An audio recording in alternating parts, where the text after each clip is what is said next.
Сделать замену оперативной памяти в Apple iMac 2012 года стало еще проще. Достаточно положить Mac в удобное место. В области подключения сетевого кабеля есть кнопка, которую необходимо нажать чем-то похожим на отвертку. И нам открываются слоты для оперативной памяти. Легким движением двух пальцев у нас появляется доступ к замене оперативки. Как вы заметили, карточки находятся через один разъем от друг друга. Поэтому достаем всю оперативную память для того, чтобы потом все выстроить в правильном порядке. И соответственно вставляем новую, заняв все 4 слота 4 гигабайтными карточками.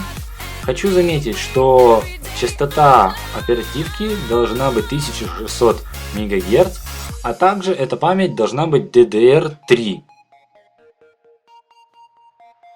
Возвращаем все на место и плотненько закрываем крышку. Готово. Теперь посмотрим, что получилось. У нас 16 гигабайт оперативной памяти. Thank you for being fake. All this light comes back.